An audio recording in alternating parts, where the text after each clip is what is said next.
Hola trotamundos, bienvenidos, bienvenidas a Un Gran Viaje. Soy Pablo Strubel, autor de la web y el libro Cómo preparar un gran viaje y organizador de las jornadas de los grandes viajes.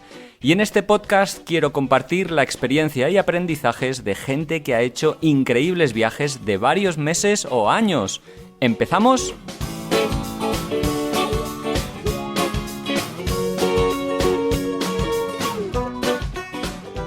Hola, trotamundos, ¿qué tal? ¿Cómo estáis? Espero que muy bien, que hayáis tenido una buena semana y que estéis, con ganas de escuchar este nuevo podcast que va a ser, ya os adelanto, un poquito diferente. En él converso con Pablo Adrover, es un viajero a quien conozco desde hace mucho, desde 2016. Y le conocí en las jornadas de los grandes viajes porque vino a presentar su proyecto Verde por Dentro. Acababa de finalizar un viaje de 9 meses por Europa en furgoneta con la que era su pareja por entonces y estaba a punto de continuar el viaje por América, de mochileros y con muchas ganas de comerse el mundo y ese continente para empezar y hacerlo de proyecto de investigación en proyecto de investigación, porque Pablo, aunque no acabó la carrera de biología, siempre ha sido amante de la naturaleza, los animales y es una persona especializada en anillamiento de aves. En fin, en el podcast nos explicará un poquito en qué consiste ese trabajo. Pero sobre todo, vamos a hacer, es una charla distendida entre dos colegas en el que, usando el hilo conductor o la excusa de ese gran viaje que hizo que le cambió la vida, pues hablamos un poco de cómo es llevar una vida prácticamente nómada, de cómo es eso de vivir o viajar en furgo, en camper. Él ha tenido ya 6 furgonetas que ha camperizado con sus propias manos, ni más ni menos, y nos contará un poquito los pros y contras de esa vida. Al final nos dará algún consejillo, pero también hablamos un poco de sus ingresos, de cómo sustenta esta vida, de los vídeos que hace para su canal de YouTube, de las ilustraciones que hace personalizadas para amantes de los viajes, o también de los 2 podcasts que tiene, ni más ni menos, 2. Uno que es La Cantimplora y el nuevo que se llama Viajes ni tan raros, que hace con Andrea Vergareche, otra vieja conocida de este programa. En fin, es una conversación entre 2 colegas, 2 amigos que se respetan y admiran mutuamente, he de decir, y que, sirven para conocer un poquito mejor su vida y cómo es eso de vivir viajando y vivir del viaje, por si, te pica la curiosidad o te lo estás planteando o quieres saber un poquito mejor cómo es otras formas de vivir relacionadas con el viaje. Nada más, te dejo la entrevista, espero que la disfrutes un montón. Como siempre, acompaño esta entrevista de una entrada en el blog ungranviaje.org. Si queréis encontrar o ver fotos de Pablo, de sus campers y encontrar todos los enlaces que vamos a mencionar a sus diferentes proyectos.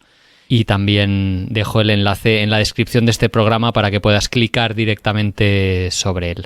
Muchísimas gracias a los que colaboráis económicamente con este proyecto mes a mes a través de iVoox o a través de Patreon. En la descripción de este programa te explico cómo hacerlo por si tú también quieres sumarte y recompensar un poco el trabajo que hago semana tras semana para ofrecerte estas entrevistas. Y muchísimas gracias al resto, por la escucha, por el apoyo, por estar ahí una semana más confiando en las entrevistas que hago y os ofrezco con tanta ilusión. Un saludo. Hola Pablo, ¿cómo estás? Encantado de saludarte. Hola Pablo, muy bien. ¿Tú cómo estás? Esto es como el eco, ¿o qué pasa? Es lo que tiene. Joder, además tenemos la voz así ambos un poco graves y va a costar al oyente, no sé si le va a costar saber con quién está hablando y contestando. No, hombre, no, porque ten en cuenta que el oyente ya está acostumbrado a tu voz. Entonces la mía es la nueva. Y a tu sentido del humor también, claro. Es inconfundible. Bueno, encantado de saludarte. Estás por México, si no me equivoco. Depende. En estos momentos estoy en México. Cuando salga este podcast, estoy en Marruecos. Ahí me has roto. Lo siento. Bueno, pues esté donde estés, me alegro de conversar contigo. Yo estoy en Tenerife y bien a gustito estamos los dos. Y me gustaría empezar preguntándote, porque Oye, desde 2013 más o menos llevas una vida súper nómada en la que es difícil rastrearte, como acaban de escuchar los oyentes, yendo y viniendo de un lado para otro y preguntarte un poquito cómo era el Pablo Adrover de 2012 o qué sucedió para que en 2013, digamos, lo dejaras todo y le dieras un golpe de timón a tu vida. Bueno, pues básicamente en 2012, hace ya 10 añitos, pues yo ese año cumplía 30 años y creo que fue un poco pues lo típico de, hostia, ya tengo 30 años, ya estoy empezando a ser una persona mayor y todas estas cosas, que ahora me parece joven, claro. Pero básicamente pues llevaba una vida pues como llevaba la mayoría de gente, ¿no? Pues con su trabajo, yo en mi caso era autónomo, pues trabajar de lunes a viernes, obviamente siendo autónomo pues sábados y domingos posiblemente también. Tenía mi piso con mi hipoteca, una relación, pues no sé, la típica vida. Pero claro, digamos que pues, yo siempre tenía esa intención de querer más, de querer aventura, de querer viajar, de querer conocer. Y claro, de repente me fui de viaje a Roma para celebrar mi cumpleaños. De hecho, cumplí en Roma los 30 años estando allí. Y, pues yo digo que es como una epifanía o algo así, un poco en broma, ¿no? Pero visitando los museos del Vaticano y estando en la Capilla Sixtina, estaba como un poco impresionado por todo aquello y de repente fue como, ¿qué estoy haciendo con mi vida? O sea, no estoy viviendo lo que yo quiero, ¿no? Lo que estoy haciendo no es lo que yo quiero. Y ahí empezó el run run y a darme cuenta de que no estaba siendo feliz, de que no me estaba gustando lo que estaba haciendo y de que necesitaba un cambio. Y a partir de ahí, pues empezó todo. Dejé el trabajo, dejé mi relación, dejé la hipoteca, perdí muchísimo dinero, en fin, Sí. me quedé prácticamente Bien a a cero. gusto, vaya. Sí. Joder. A cero, pero bien a gusto, efectivamente. Oye, ¿cómo se materializa ese cambio? ¿Qué cambios suponen?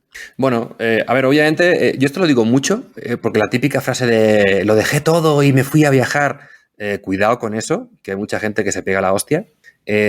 Yo fui un proceso, ¿vale? Yo cumplí esos 30 años en octubre y en marzo fue cuando realmente, en marzo del año siguiente, 2013, fue cuando realmente empezó a verse un poco más real ese cambio. Pero hasta final de año de 2013 no hice mi primer viaje. O sea que al final es un proceso. Pero digamos que cuando ya me cogí esa valentía de decir, vale, pues voy a empezar a dejar las cosas con las que no estoy a gusto, una de las primeras cosas que me pasaron fue que me fui de voluntario a Costa Rica para anillar aves. Pues soy anillador de aves, luego si quieres hablamos un poco de eso. Pero bueno, la cuestión es que estuve 3 meses en Costa Rica y claro, de repente vi al Pablo que yo quería ver.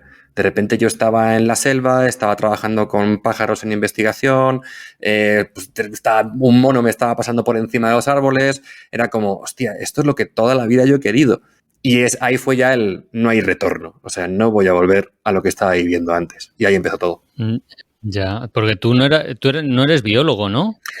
No, yo estudié biología, pero no llegué a terminar la carrera. Lo que pasa que siempre he estado relacionado en el mundo de la biología, de la naturaleza, de la ecología y demás. Y lo que sí que soy es anillador experto de aves, que básicamente es poner una anilla a las patas de los pájaros que tienen un número, que es como si fuese un DNI o un pasaporte. Y bueno, pues con diferentes sistemas, pues tú esas aves, le pones esa anilla, le mides un montón de cosas, colaboras en proyectos de investigación sobre diferentes especies o ecosistemas, en fin, toda esta historia. Entonces ahí sí que yo he estado muchos años metido en eso y aunque no terminé la carrera de biología, pero sí también cuando puedo me dedico a eso. ¿Eso es una profesión? O sea, porque hay personas que se dedican solamente a eso, como me estabas contando. Quiero decir, es una tarea complicada que requiere así como mucha especialización.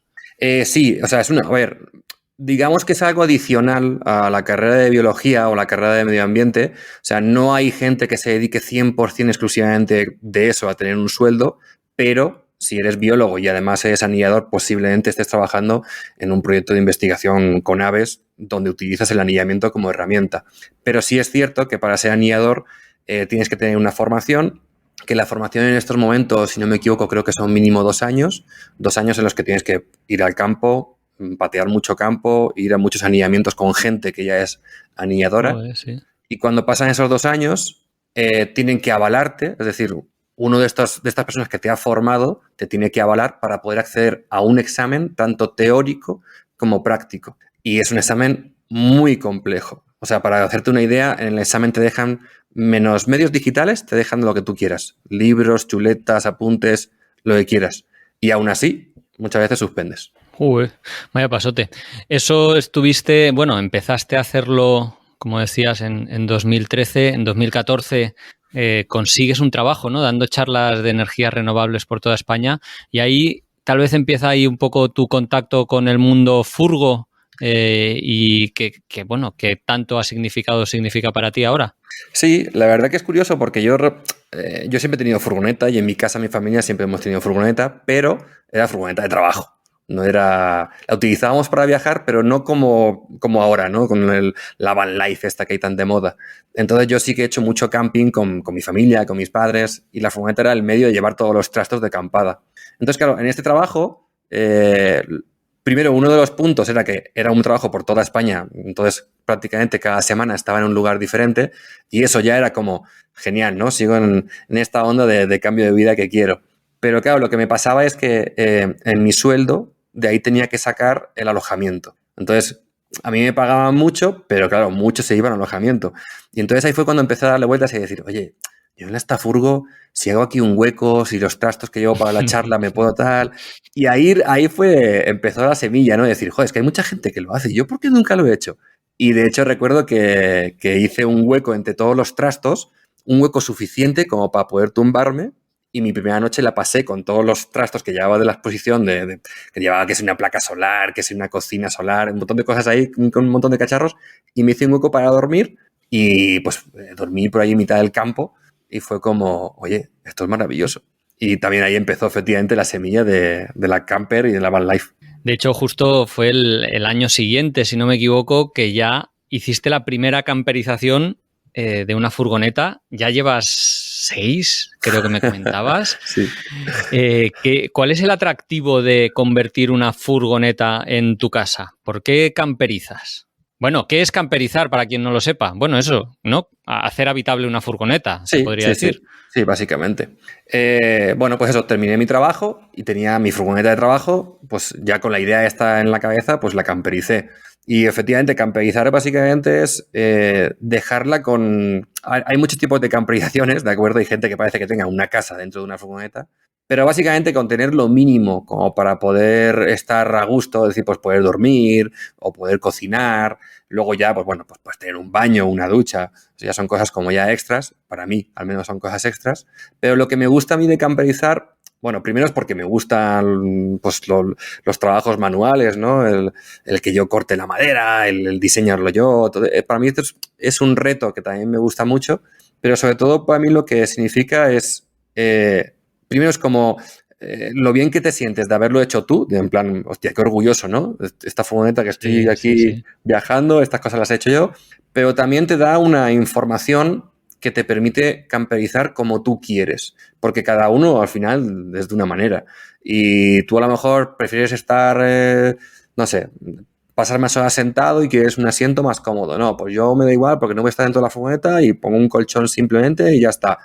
Y claro, el hacerlo tú te permite conocer tu furgoneta y tu camperización y decir qué cosas quieres de una manera u otra.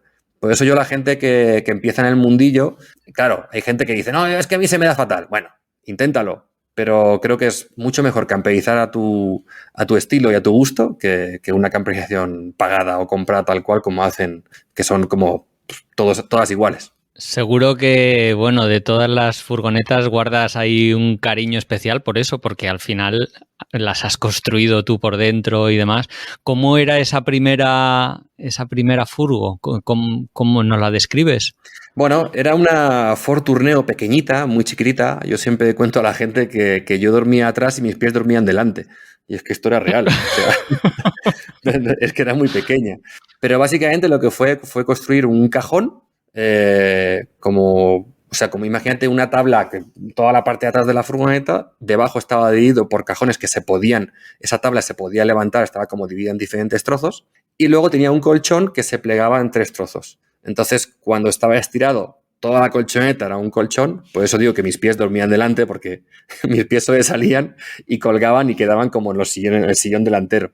Y claro, toda la parte de atrás era colchón, pero cuando lo plegabas, se quedaba como si fuera un sofá. Entonces, 2 partes eran respaldo y una parte era donde te sentabas. Y luego una de las tapas grandes se quitaba y ahí tenías el hueco donde podías colgar los pies, poner la mesa, pero todo muy al milímetro y muy ajustado.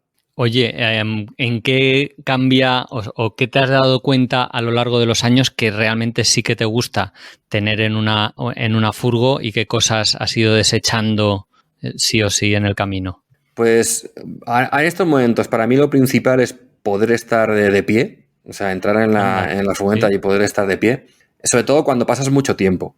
O sea, en mi caso, claro, son muchas semanas o meses dentro de la furgoneta y pues poder estar de pie, poder cocinar de pie, en fin, poder cambiarte de pie, todas esas cosas se agradece mucho. Y luego claro, depende del tamaño de la furgo, pero sí me gusta que haya una cama fija. Es decir, que no estés... La mayoría de campers lo que se hace, claro, por el poco espacio, es que la cama pues se pliega o se dobla para luego poder tener una mesa y unos asientos.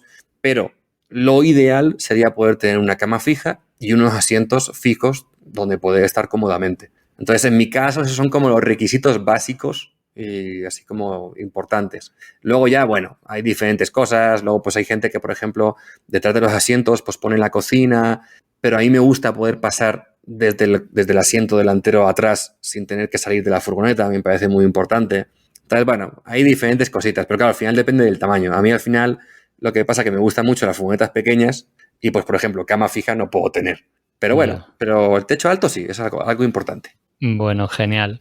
En 2015 es cuando arranca el viaje, bueno, un poco la excusa de el motivo por el cual estamos hablando hoy, que fue un viaje que en principio iba a ser un mes de furgoneta por Europa, que se acabó convirtiendo en un viaje de 9 meses. Uh-huh. ¿Cómo fue el planteamiento de aquel viaje o por qué o cómo se os fue tanto de la mano? Bueno, básicamente la idea era, como yo venía de Costa Rica, digamos que yo quería seguir con proyectos así, ¿no? Digo, bueno, pues me engancho a la mochila, voy viajando por diferentes países y voy colaborando en diferentes proyectos de investigación. Pero claro, justo en ese momento, cuando yo terminé el trabajo que estaba por España, claro, por las fechas, los vuelos estaban muy caros. Y dijimos, oye, mira, pues camperizamos esta furgoneta pequeñita que tenemos, pues lo que tú has dicho, ¿no? Estamos el verano pues recorriendo un poco Europa y como pues en septiembre o octubre ya volvemos a coger la mochila y saltamos otra vez a México, en este caso íbamos a saltar y empezamos a viajar. Y lo que pasó básicamente es que después de una semana de estar viajando con la furgoneta, en ese momento aún estábamos por España, la sensación fue tan grande, tan placentera, tanta libertad. Claro, veníamos encima de estar pagando el alquiler de una casa y de repente era como, hostia, no tengo que pagar el alquiler, no tengo que pagar la luz, no tengo que pagar el internet. Digo, estoy viendo una furgoneta, cada día duermo donde quiero, me levanto con el paisaje de la montaña, el paisaje de la playa. Y era como, ostras, esto es increíble. Y llevo todas mis cosas encima. Sí. Yeah. Entonces fue como, wow. Y claro, digamos que al final estábamos tan bien que dijimos, bueno, pues seguimos, ¿no? Bueno, pues seguimos. Y al final el viaje nos fue llevando un poco a, bueno, pues a visitar diferentes sitios, a cambiar los planes. Pero ya te digo, no estaba planeado, pero es que estábamos tan bien y nos estaba gustando tanto lo que estábamos haciendo que dijimos, bueno, pues sigamos así. ¿Qué recorrido hicisteis por Europa? Pues bueno, básicamente el primer país que cruzamos fue Andorra, que bueno, aunque sea chiquitito, pero es un país. Oye, está ahí, está ahí. Sí, Tiene... Fue como esa barrera, ¿no? De decir, bueno, vamos a empezar por lo pequeñito y luego ya. Entonces nada, hicimos Andorra, Francia, de ahí pasamos a Bélgica, Luxemburgo, Suiza. Bueno, antes de Suiza creo que fue un poquito Alemania, si no recuerdo mal. Suiza, Italia. Y luego en Italia lo que sucedió es que, bueno, pues en aquella época ¿te acuerdas de aquellas elecciones que hubieron que repetir? No sé si recuerdas, que tuvimos que votar 2 veces. Sí. Bueno, pues me tocó mesa electoral y me tocó volver a España. Anda. Sí, sí, sí. Y además es como que no hay excusa. O sea, era muy difícil porque, de hecho, me llegó la carta. Yo recuerdo que la cogió mi padre y me llamó, oye, que tienes aquí una agitación de mesa electoral. Digo, venga, no me jodas. Y entonces, al final tuve que llamar a, pues no sé cómo era el tema, pero pues era el director de la mesa de votación, no sé, no recuerdo. Y al final, hablando por teléfono, yo le decía, oye, mira, que me han tocado mesa, pero estoy en Italia, no sé qué. Ah, vale, no te preocupes. Bueno, tú envíanos como el justificante que estás trabajando en Italia. Digo, no. Digo, es que no estoy trabajando. Digo, es que estoy en Italia, estoy viajando. Ah, bueno, pues entonces los billetes de avión. Digo, no. Digo, a ver. Digo, es que estoy en una furgoneta, viajando por la furgoneta por Italia. Y claro, se queda así, fue como unos segundos en silencio. Sí. Y dice, ostras, pues no sé.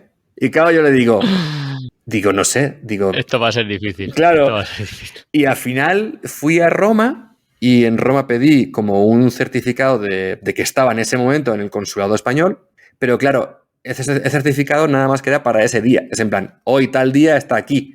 Ya. Pero claro, aún quedaba un mes para las elecciones y era como, bueno, esto va a ser imposible. Y nada, y lo envié igualmente y ya pues cambió el plan, volvimos para España y justo recuerdo el último día en Francia, hicimos noche cerca de la frontera en Francia, pues como esa tarde o algo así, o al día siguiente, no recuerdo, mi padre me mandó un mensaje para decirme, oye, que te han aceptado y que no hace falta que vengas. Y yo, mierda. No fastidies. Sí. Ostras. Pero bueno, ahí cambiamos los planes y al final pues pasamos las navidades con la familia y esas cosas. Que siempre gusta, la verdad. Sí. Al menos a ellos. Que, bueno, en ese viaje lo estabas haciendo con tu pareja entonces, con Bea Amat. Con Bea. ¿Cómo fue el hecho de viajar y vivir con otra persona en un espacio tan reducido? Y yo me planteo eso muchas veces y dices, oye, una cosa es convivir en una casa, pero tanto tiempo, tantas horas en un espacio tan pequeño. Sí, pues la verdad que yo creo que nosotros fuimos los primeros sorprendidos, la verdad. Pero al final la clave yo creo que es, primero, orden, es decir, que la furgoneta estuviese siempre ordenada. Anda, sí. Porque eso lo que hace es evitar fricción en la pareja. En plan, tus cosas aquí en medio. No, pues todo muy ordenadito. Cada uno tenía su espacio. Es decir, Bea tenía su cajón, su armario, yo qué sé, su distribución diferente. Yo tenía la mía. Entonces, dentro de que cada uno tenga su caos, pues bueno, yo tenía mi caos, ella tenía el suyo, no se mezclaban, entonces ahí tampoco había problemas. Y luego, otra cosa también fundamental es que teníamos como muy, muy bien divididos los roles de cada uno, ¿no? Entonces, pues no sé, yo me encargaba de unas cosas, ella se encargaba de otras, y yo creo que eso hizo sobre todo que al final hiciéramos muy buen equipo, no solamente de pareja viajando en un espacio reducido, sino con el proyecto que llevábamos juntos. Entonces, al final, pues eso, era como, bueno, pues a ella no le gustaba conducir, por ejemplo, pues yo conducía siempre. Claro, lo que ocurría muchas veces era que a lo mejor terminábamos un trozo largo de conducir y yo le decía, oye, Dios mío, es que ahora mismo no tengo ninguna ganas de ponerme a cocinar y vamos a comprar algo. Y al final llegamos al acuerdo en que ella cocinaba, porque como a ella le gustaba más y le daba menos pereza, y yo conducía. Entonces, por ejemplo, esos dos roles pues estaban muy claros.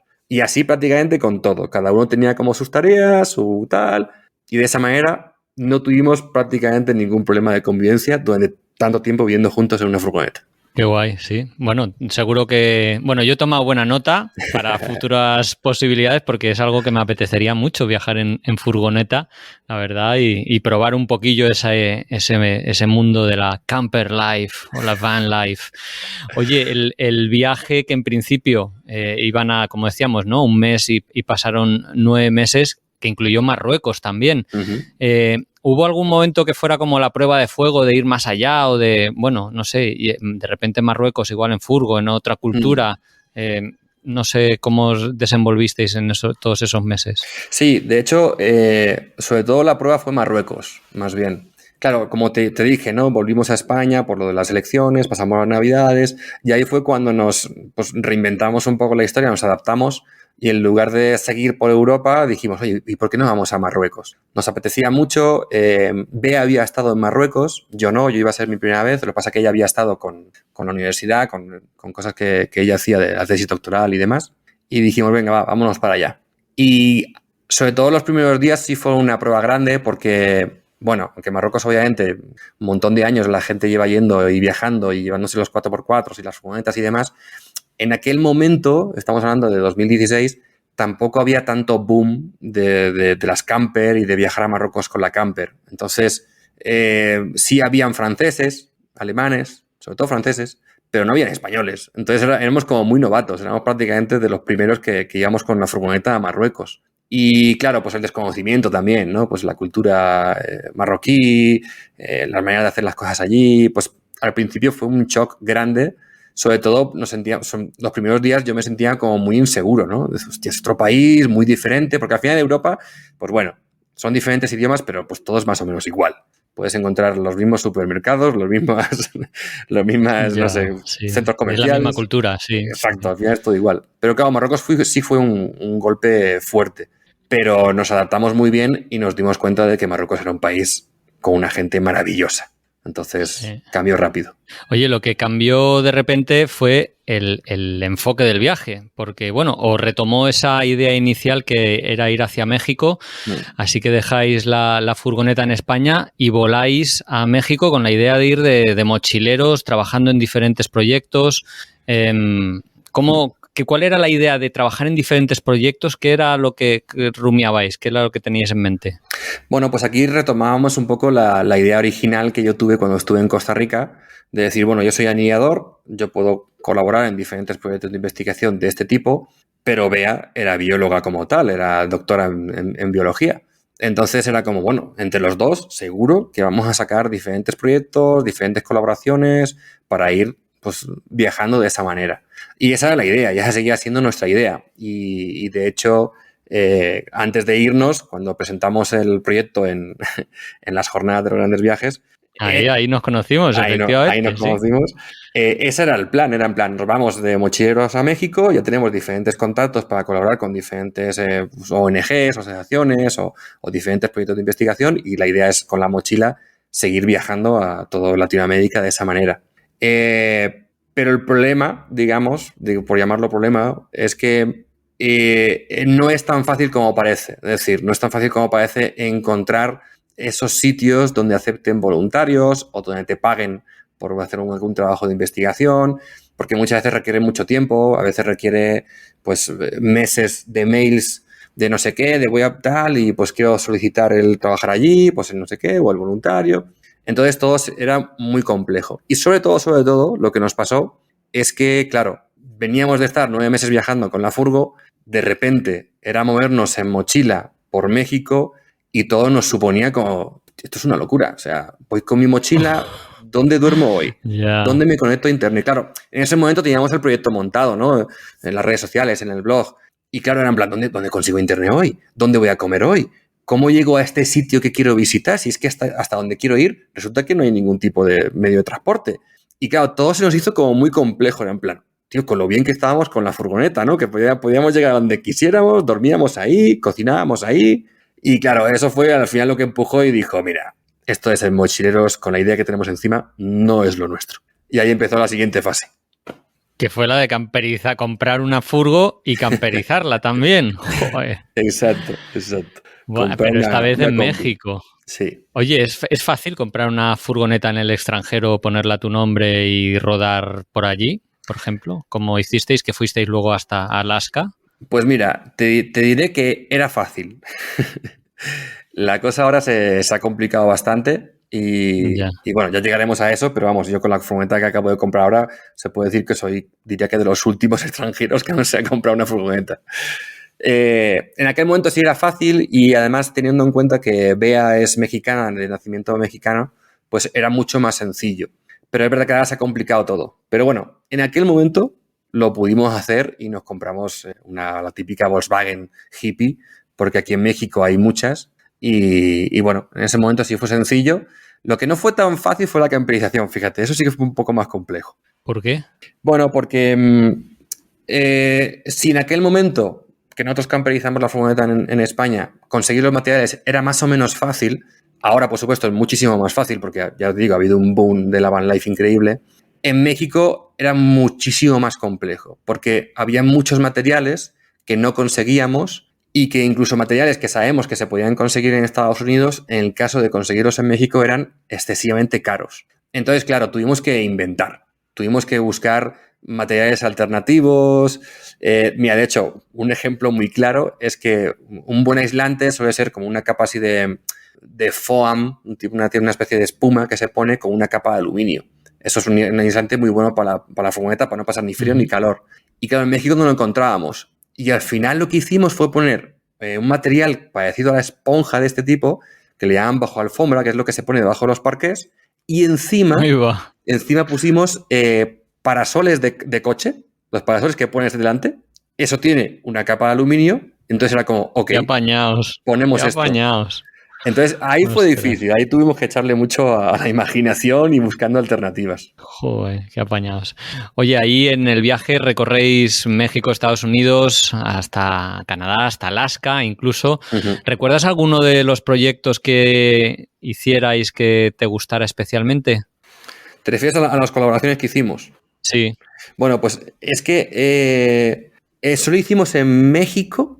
Hicimos uno, porque los proyectos en los que colaboramos fue más en Europa, pero sí es verdad que el de México me gustó mucho porque estuvimos colaborando como voluntarios en la construcción de una casa hecha con adobe, totalmente ecológica.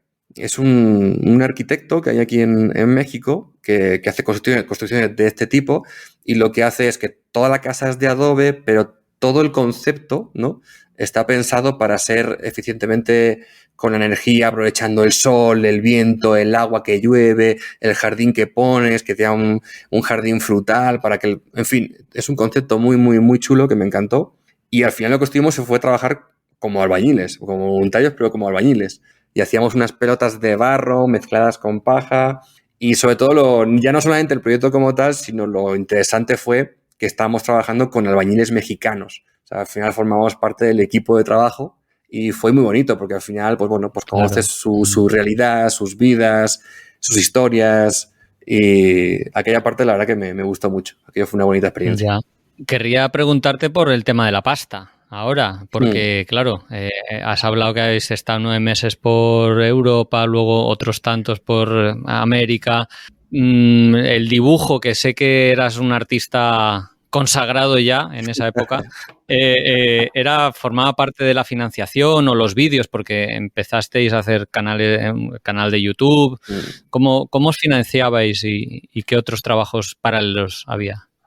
Bueno, yo creo que como la mayoría de gente empezamos con los ahorros de los trabajos anteriores que teníamos, pero claro, llega un momento que efectivamente pues los ahorros se van acabando y dices, uy, que esto se termina. Y bueno, básicamente cuando yo dejé mi trabajo, aquel trabajo que yo tenía, yo realmente me dedicaba a hacer camisetas con mis diseños.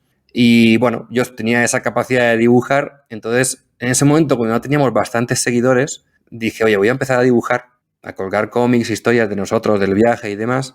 Y entonces casi de rebote, pues alguien nos pidió un encargo, una caricatura. Oye, ¿tú me harías una caricatura de mía, con mi pareja, mi furgoneta? Ah, pues sí. Y ahí empezó la rueda de empezar a hacer dibujos de caricaturas y encargos y logos para nuestros seguidores. Entonces, de esa manera fue cuando empezamos a ganar dinero. Y luego también en México, otra cosa que hicimos fue, en México la verdad que tuvimos mucho éxito porque aquí la gente sigue mucho a los viajeros y se utiliza mucho el Facebook y el Instagram y el YouTube, sobre todo Facebook y YouTube se utiliza muchísimo. Entonces empezamos a vender directamente en la combi pegatinas con dibujos míos de la combi o de los Volkswagen por aquí, que hay mucha cultura Volkswagen, y luego también postales de nosotros, con fotos nuestras con la combi, pues no sé, pues en el Caribe o en no sé dónde y demás. Y entre los dibujos y eso sacábamos suficiente dinero como para seguir viajando sin tener que tocar los ahorros, teniendo en cuenta que viajando en furgo gastas muy poco dinero. Entonces ahí era fácil. Joder, no imaginaba que rindiera tanto eso, la verdad, porque quería preguntarte también por el YouTube, que es algo que tienes tu canal ahora, ya nuevamente también muy consagrado, bueno. Mundo Adro. Claro, eso igual es una fuente de ingresos, pero muy a medio largo plazo, ¿no? Hay muchísimo trabajo en ese, o sea, hay mucha gente que dice, me voy a abrir un canal de YouTube para vivir de ello. Y creo que debe ser mucho más duro de lo que mucha gente se cree. Es muy, muy, muy duro y muy complicado poder vivir nada más que de YouTube. Yo, de hecho, no conozco a nadie que realmente viva únicamente de YouTube. Para que te hagas una idea, en estos momentos yo tengo cerca de los 30.000 suscriptores, creo que son 27.000, no sé cuántos, no lo sé. Y aproximadamente YouTube en estos momentos yo estoy ingresando unos 100, $150 al mes. O sea, no es dinero. No es dinero en absoluto. Lo que pasa es que lo que yo siempre digo es que YouTube es un muy buen escaparate. O sea, tú tienes una tienda, tienes un negocio y tú para que la gente entre, pues tienes que tener un escaparate bonito, que llame la atención, pues esas cosas, ¿no? Pues YouTube es mi escaparate. Yo en YouTube es donde yo me vendo y donde yo cuento mis historias, obviamente, pero al final es mi escaparate donde las marcas, los patrocinadores, pues se interesan y ahí es donde realmente se puede empezar a ganar dinero o, como explicaba hace un momento, gracias a los seguidores te encargan dibujos para poder ganar dinero.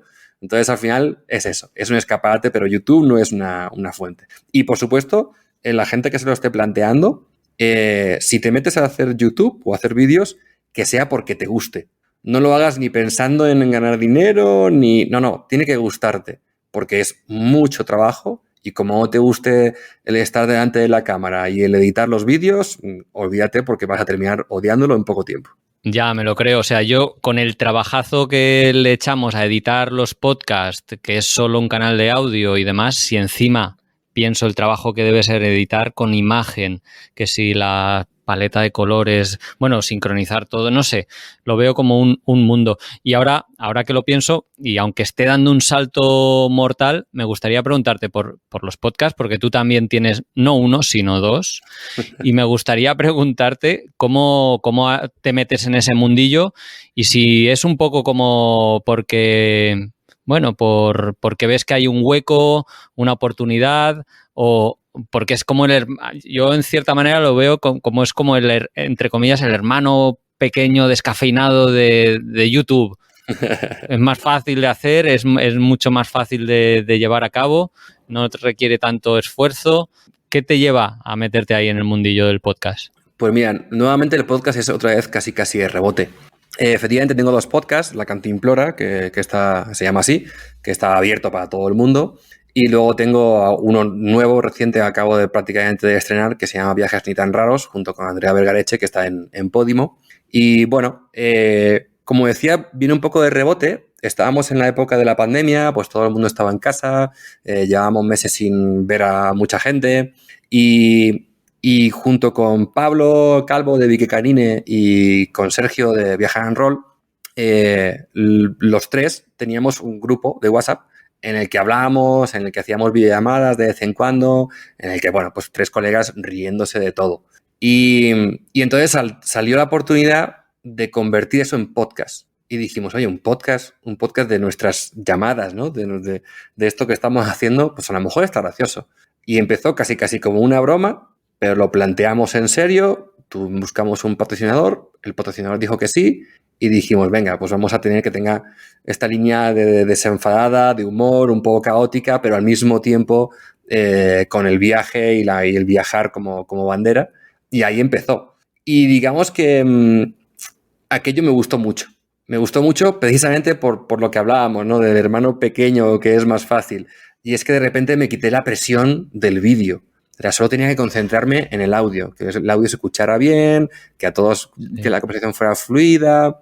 Y me gustó mucho, me enganchó mucho. De hecho, pues creo que recientemente acabamos de hacer los 50 primeros episodios de La Cantimplora. Ahí va. Sí. Esta vez sin Sergio. Sergio se salió en este segundo año, pero seguimos ahí Pablo y yo.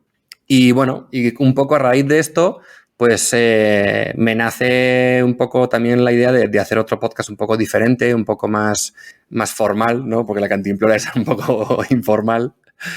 Hombre, un poco. poco, bastante, pero bueno, yo creo que esa es la gracia de ese podcast. A mí por eso me gusta, porque te echas unas risas y es muy, muy loco, ¿no? También muy anárquico a veces, pero bueno, Sí, sí, sí, demasiado anárquico a veces. es muy guay, sí. Y nada, entonces, pues como me gusta mucho el tema del podcast, sale una nueva oportunidad de hacer un podcast para Podimo. Es la plataforma esta de podcast y de audiolibros exclusivos. Es una plataforma tipo Netflix, ¿no? Tú pagas tu membresía, pero que está muy bien. Y bueno, en ese momento yo le hago la oferta a Podimo y Podimo me dice que sí, pero que busque a ser posible, una compañera. Y dije, vale, pues de lujo. Digo, casi que mejor, porque al final compartido todo mejor, ¿no?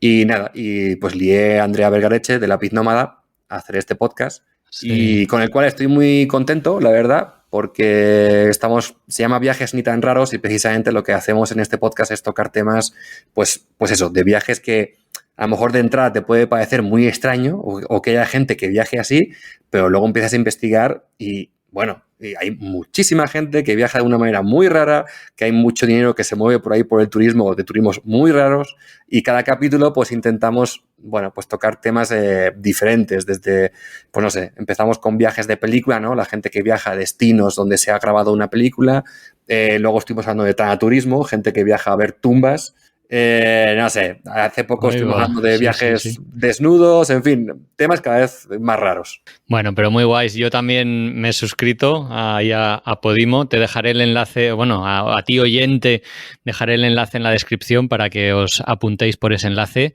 que en realidad es, ¿no? podimo.com/viajes ni tan raros. Exacto, si no me equivoco, sí. Sí, y así pues pueden suscribirse. Yo creo que vale mucho, mucho la pena.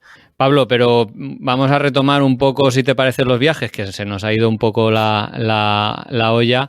Bueno, estás en Canadá, bueno, estáis en Alaska, Bea y tú, al final ahí decidís vender la camper, ¿no? Allí en Canadá. Bueno, cuéntanos un poco cómo ha sido la vida un poco desde viajera desde entonces. Bueno, pues sí, efectivamente. Ahí digamos que después de Alaska, que fue como el gran viaje, pues eso, decidimos vender la combi porque más que nada porque no sabíamos para dónde iba a seguir el viaje. Y retomamos. Hay una parte que es como que la verdad la tengo un poco como casi olvidada, pero que también forma parte de aquel proyecto, y es que luego compramos otra furgoneta y volvimos a cruzar todo Canadá. La compramos en Toma España, ya. la camperizamos, la cruzamos en barco, cruzamos todo Canadá. Lo que pasa es que al final de ese viaje, digamos, pues bueno, finalmente la relación se termina entre Bea y yo, y efectivamente ahí empieza una nueva etapa, que es la etapa de Mundo Adro, que son mis viajes en solitario. Pero claro, se complica todo, porque pues al principio pues dejar aquel proyecto no fue fácil, ¿no? Me sentía un poco perdido, pero es que encima luego vino la hostia de la pandemia y la verdad que ha Ya. sido complejo. Mm. Sí, pero entre medias, creo recordar que hiciste ahí un proyecto, no te diré loco, pero que querías, bueno, ir en kayak de repente. O sea, te dio ahí como una vena más aventurera. Sí, digamos que cuando al principio de Mundo Adro, pues claro, de alguna manera como que me había cansado de viajar en furgo, que ni mucho menos me he cansado de viajar en furgo, pero como que me apetecía probar cosas nuevas. Y bueno, en ese momento se salió una oportunidad de junto con un amigo dar la vuelta a Mallorca en kayak. Lo que pasa que al final este amigo, pues bueno, por cosas y pues trabajo, cosas y demás, no pudo ser. Pero claro, yo me quedé con las ganas de decir, bueno, pues yo sigo para adelante. Yo no tengo ni idea de kayak ni nada de esto, pero yo sigo para adelante. Y entonces decidí hacer un proyecto, que además este proyecto tenía como bandera pues un poco concienciar sobre la situación del plástico en el mar Mediterráneo y en las playas y demás. Y como yo soy de Alicante, que al final es una ciudad con playa, pues decidí hacer en kayak desde Alicante hasta Tarifa, por toda la costa, Toma viajando ya. y concienciando un poco de lo que me fuera encontrando en el mar y en la playa, que al final es pura realidad. Lo que pasa que, bueno, aquello no salió muy bien. ¿Por qué? Bueno, porque yo, bueno, tenía una pequeña calcificación en el hombro izquierdo, que en principio, esos meses que yo había estado entrenando y aprendiendo a estar en kayak y demás, no me había supuesto ningún problema, pero el primer Sí. día que me meto de verdad a navegar con el kayak y a hacer muchos kilómetros en el kayak, a pesar de que había estado entrenando, pues al final del día yo tenía un dolor en el hombro que eso era insoportable. Yo dije, Vaya. ostras. Entonces, bueno, al final tuve toda mi primera noche allí durmiendo en la playa, a la mar de bien, pero con aquel dolor. Y al día siguiente me levanté con una ligera molestia, estaba bien y digo, bueno, parece que la cosa va mejor. Digo, venga, segundo día. Y nada, el segundo día, después de nada, estar 1 hora o 2 horas remando, el dolor era insoportable y digo, esto no puede ser. Llamé a una amiga que es médico y le pregunté y me dijo, oye, no fuerces. Y dice, porque si fuerzas se te rompe el tendón, ahí ya sí que la has cagado porque hay que operar. Y dije, no. Y nada, al final llegué a no recuerdo a dónde fue, pero más allá de Segura, llegué a un sitio donde, bueno, llegué y de hecho en el vídeo se ve, me puse a llorar entre impotencia y dolor que tenía. Es que justo te iba a preguntar eso, ¿no? ¿Cómo de repente, cómo es eso de renunciar o darse cuenta de que un proyecto que te has estado entrenando varios meses, de repente no puedes llevarlo a cabo? Pues a ver, fue muy duro. Fue muy duro porque al final, quieras que no, tienes la presión de la gente que te sigue, ¿no? De los seguidores de Instagram, de los seguidores de YouTube, de los patrocinadores también. Y al final dices, mierda, es que no puedo hacerlo. Es que no puedo. O sea, ya no es algo que digas, yo qué sé, no quiero tal cual, no, es que no puedo. O sea, es que si sigo me voy a romper el tendón o quién sabe cómo acaba esto. Entonces, no sé, fue una frustración muy grande que de hecho sigo teniendo la espinita ahí clavada, ¿no? De decir, ojalá a lo mejor en un futuro hago algo parecido.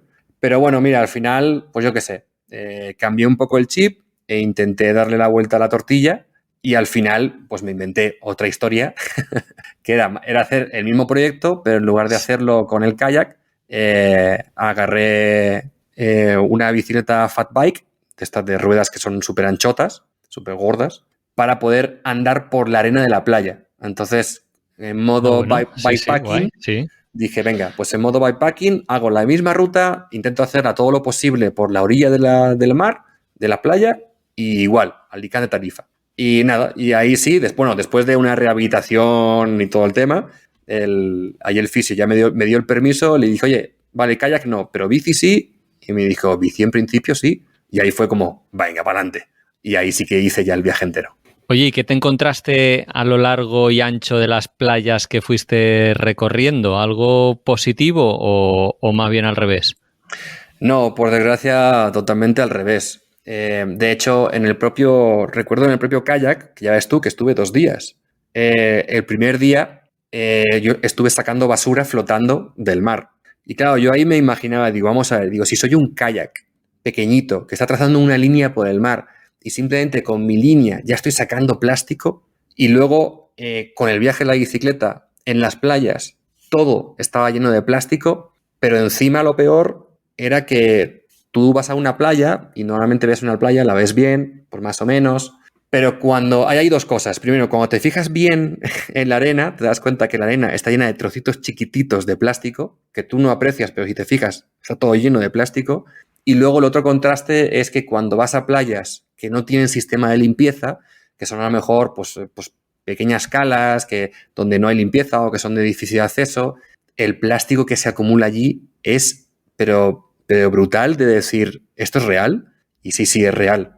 Entonces, la verdad que por desgracia, no, esperanzador no fue para nada y fue un golpe de realidad que, bueno, yo más o menos ya lo conocía, pero ahí digamos que lo saqué aún más. Dice, joder, es que esto es peor de lo que creemos. Bueno, esta fue, creo, ¿no?, la primera aventurilla en otro medio de transporte diferente a la furgoneta. ¿Tienes en mente hacer nuevos viajes usando otro tipo de medios de transporte o vas a volver a la furgoneta? Pues la verdad que de momento voy a volver a la furgoneta. Voy a estar en la furgoneta porque también es algo que me gusta mucho, que lo disfruto mucho.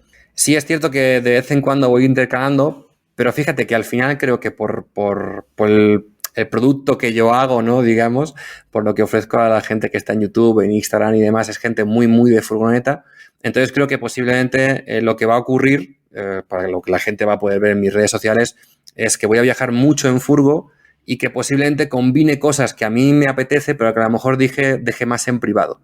Es decir, a lo mejor Sí hago viajes mochileros, me voy a escapar de vez en cuando, pero pues a lo mejor no lo voy a grabar, me lo voy a tomar un poco como para mí, para mis vacaciones. Incluso algún viaje en bicicleta, pero igual posiblemente me lo deje para mí.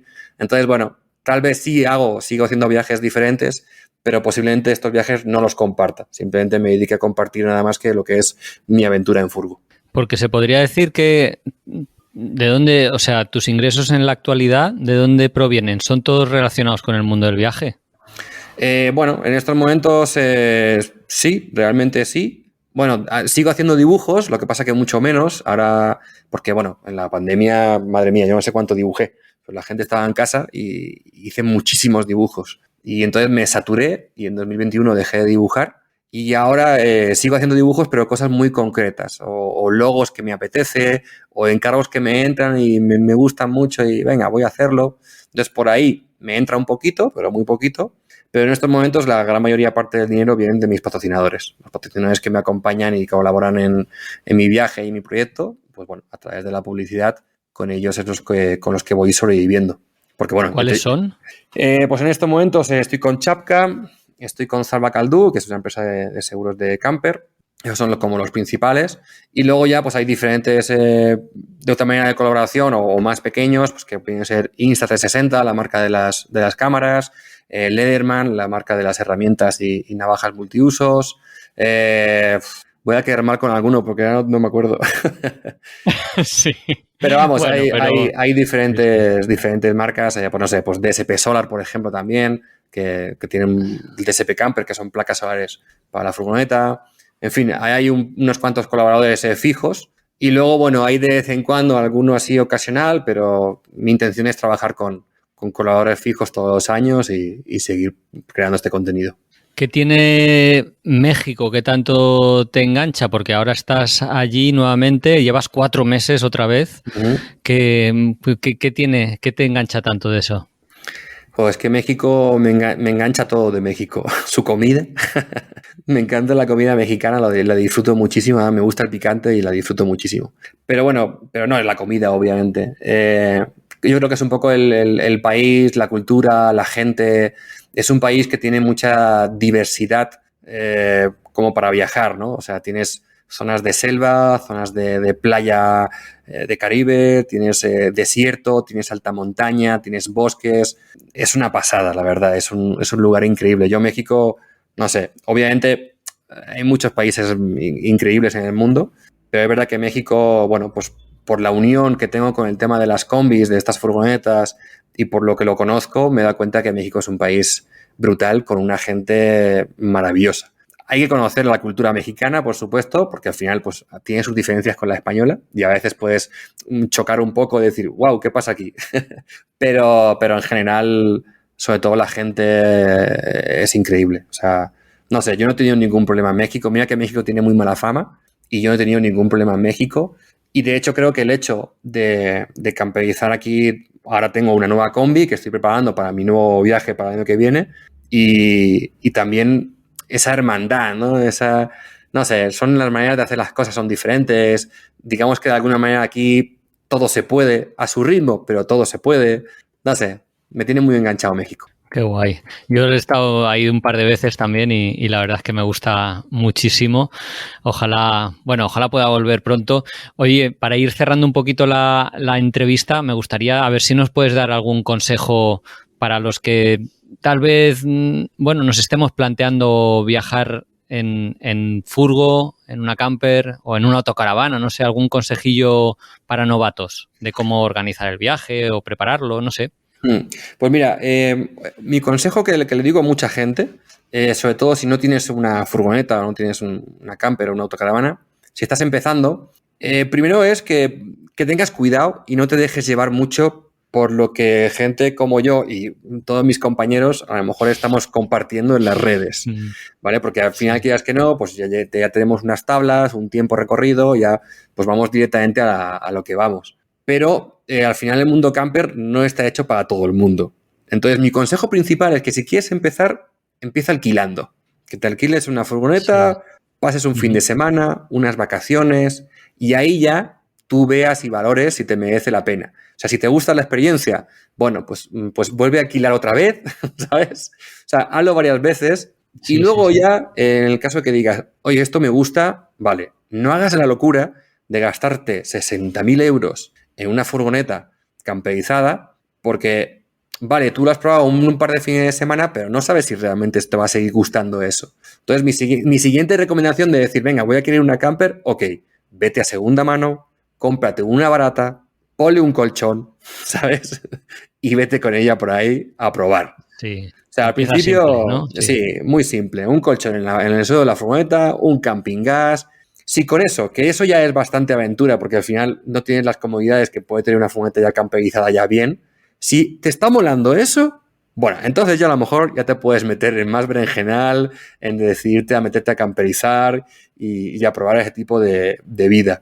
Pero aquí te voy a dar, o voy a dar un segundo consejo general, y si todo esto te está gustando mucho, ¿no? Que dices, me gusta mogollón y dedicas al final pues tu mes de vacaciones a viajar con la furgoneta o todas las escapadas que tengas y demás. Y yo entiendo que al final la mayoría de gente que nos está escuchando nos escucha desde España o Europa. Prueba a viajar en furgoneta en países que no sean ni España ni Europa. Porque al final en Europa está todo demasiado legislado, demasiadas normas, demasiadas cosas, ¿no? Y, por ejemplo, Estados Unidos es un país que culturalmente está muy hecho para que la gente vaya con su camper a la naturaleza, a que la disfrutes, a que puedas prácticamente acampar o dormir casi en cualquier sitio, a que puedas hacerte un fuego y cocinarte la comida casi en cualquier sitio.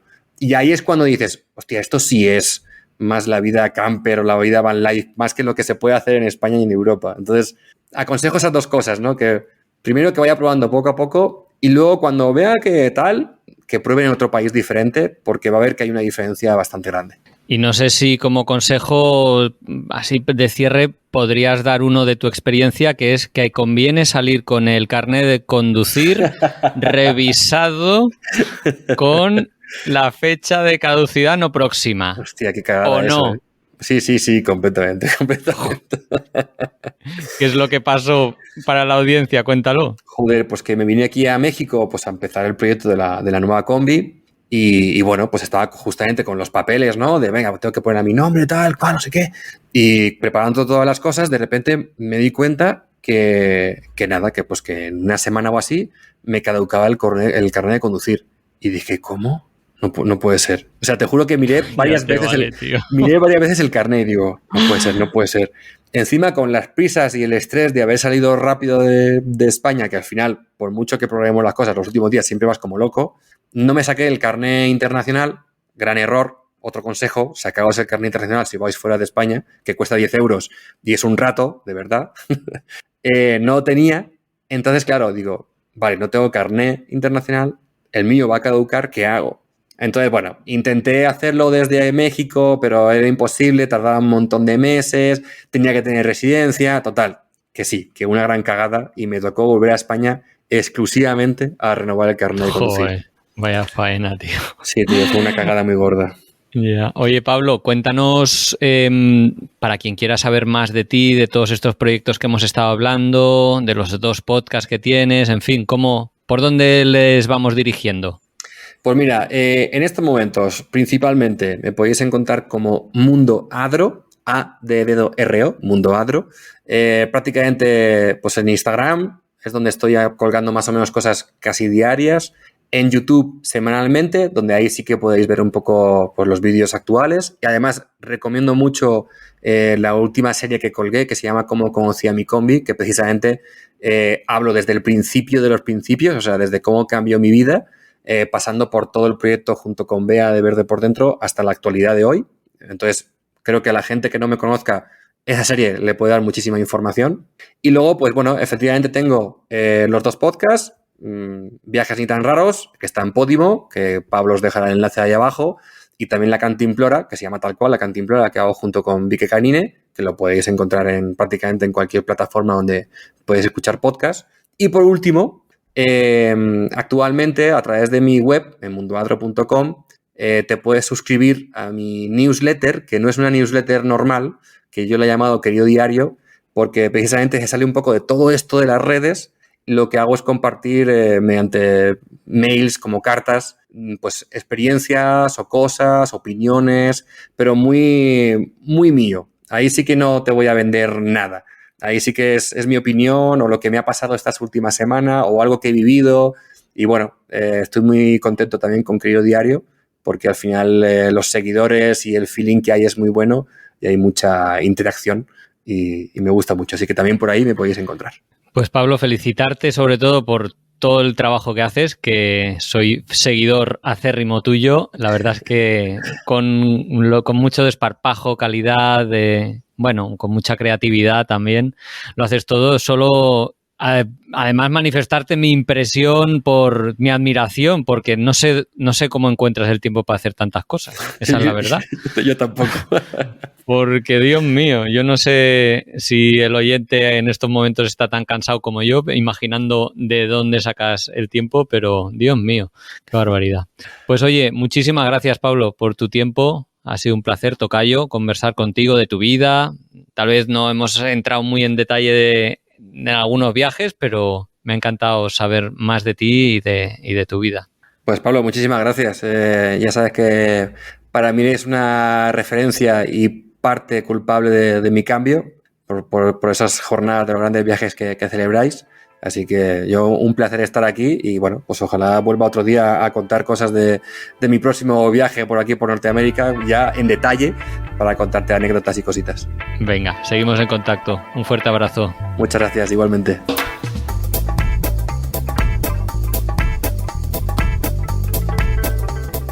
Y esto ha sido todo por hoy. Os quiero dar las gracias por haber escuchado hasta aquí. Si os ha gustado mucho, compartidlo, dadle al like o, poner cualquier comentario que os parezca relevante, porque eso nos da mucha energía y ganas de seguir adelante con este proyecto. Un saludo a todos los oyentes de Radio Viajera, iVoox, iTunes, Spotify o allí donde nos estéis escuchando y hasta la semana que viene.